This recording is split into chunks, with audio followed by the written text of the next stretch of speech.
పెళ్ళైనా పండగైనా వేడుక ఏదైనా పట్టుచీరల ప్రత్యేక వేదిక వారాహి సిల్క్స్. విద్యా మండలి విషయంలో ఏపీ ప్రభుత్వం సంచలన నిర్ణయం. ఏపీ ఉన్నత విద్యా నియంత్రణ పర్యవేక్షణ కమిషన్ రద్దు దిశగా ఏపీ ప్రభుత్వం అడుగులు వేస్తుందా? కమిషన్ స్థానంలో ఫీజుల నియంత్రణ కమిటీ ఏర్పాటు చేయబోతున్నట్లుగా కూడా సమాచారం అందుతోంది.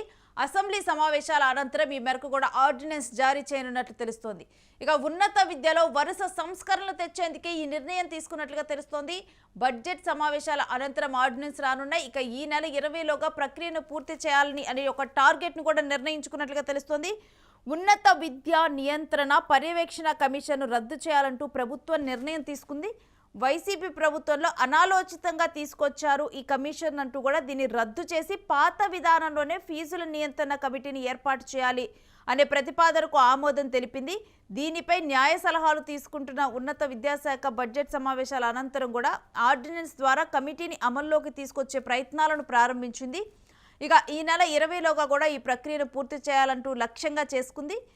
ఇక వచ్చే విద్యా సంవత్సరం నుంచి 3 ఏళ్ల కాలానికి ఉన్నత విద్యా కోర్సుల ఫీజులు ఖరారు చేయాల్సి ఉంటుంది. ఫీజుల ఖరారుకి కొంత సమయం అవసరమైనందున వీలైనంత త్వరగా కూడా ఫీజుల నియంత్రణ కమిటీకి తీసుకురావాలంటూ భావిస్తోంది.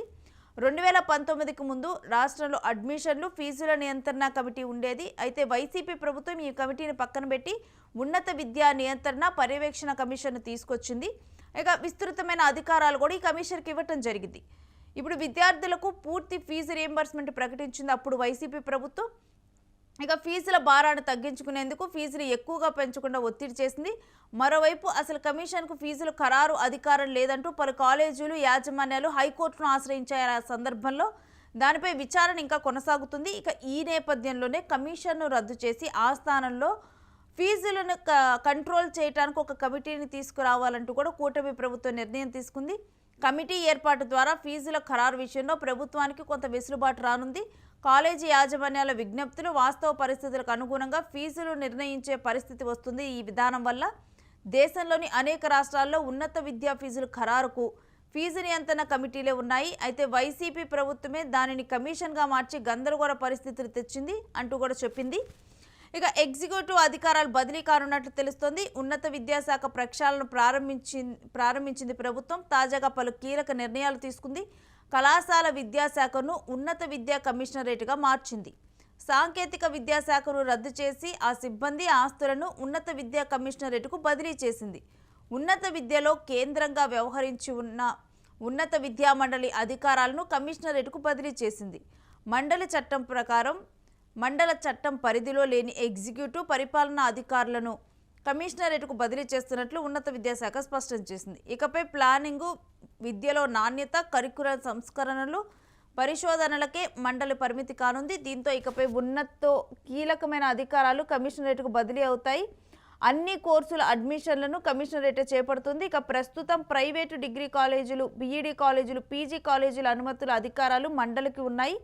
మరోవైపు నైపుణ్య అభివృద్ధి శాఖలోనూ కొత్తగా కమిషనరేట్ ఏర్పాటు చేసింది. కొత్తగా ఏర్పాటు చేసిన ఉన్నత విద్యా కమిషనరేట్లోకి పాలిటెక్నికల్ కాలేజీలు వచ్చాయి. ఇక ఇప్పటి వరకు ఈ కాలేజీలు సాంకేతిక విద్యాశాఖ పరిధిలో ఉండేవి. ఇప్పుడు కొత్తగా ఏర్పాటు చేసినటువంటి విద్యా కమిషనరేట్లోకి రావటం జరిగింది. ఇక ఈ రకంగా కూడా గతంలో ఉన్నటువంటి కమిషన్ కాదంటూ ఉన్నత విద్యా మండలి కమిషన్ కాదంటూ కూడా ఫీజుల్ని నియంత్రణలోకి తీసుకొని వచ్చేటువంటి ఒక కమిషన్ ఏర్పాటు చేయడం జరిగింది. గతంలో ప్రభుత్వం ఫిక్స్ చేసినటువంటి ఫీజులే ఉండే కాలేజీలకి పూర్తిగా కూడా ఫీజు రియంబర్స్మెంట్ ఉంది. అయితే ఇప్పుడు ఏమవుతుందంటే దీనివల్ల కాలేజీలకి అంటే వాళ్ళకి తగ్గట్లుగా కూడా ఆ కాలేజీకి ఉన్న స్టాండర్డ్స్ కానీ లేకపోతే ఆ కాలేజీకి ఉన్న నీడ్స్ కానీ వీటన్నిటిని ఖర్చులు కానీ వీటన్నిటిని కూడా పరిగణలోకి తీసుకొని ఆ కాలేజీలకి కొంచెం ఫీజుని పెంచుకునేందుకు కానీ తగ్గించుకునేందుకు కానీ దేనికైనా కానీ ఒక వెసులుబాటు అనేది ఉంది.